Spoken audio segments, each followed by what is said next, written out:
ng Iglesia ni Manalo. Iglesia ni Manalo na Diablo na nagsasabing iglesia daw ni Kristo.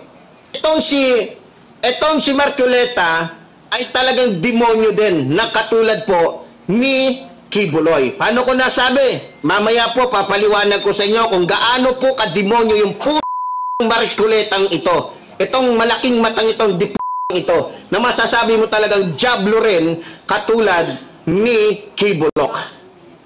Mr. Chair, yung vlogger na yan, ang pangalan niya sa social media is Epifanio Labrador. Hindi ko po siya kilala. Narinig po ninyo kung murahin niya yung aking relihiyon na kinabibilangan. At pati po ako pinagmumura niya, tinawag po niya akong demonyo, lahat.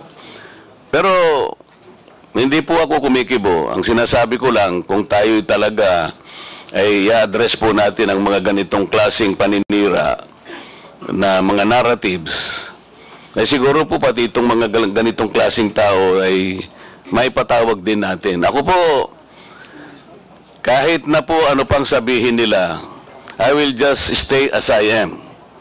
As transparent and as accountable as I am. Because right now, what we need are people that can probably criticize us to the height of even abusing their rights. Pero ako po, walang problema sa kanila.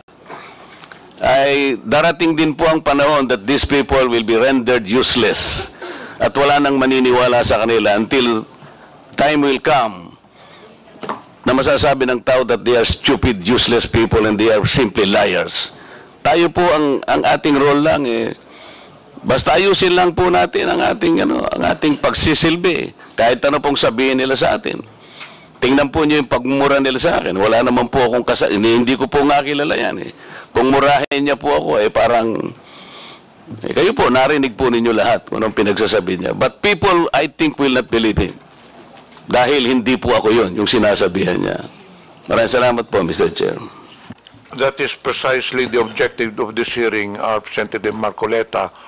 So, are you requesting that Mr. Epifanio be called to be invited for the next hearing? By all means, Mr. Chair, I will thank you for that. Comsec, please take note. The said person that has been mentioned earlier by Representative Marcoleta will be invited for the next hearing.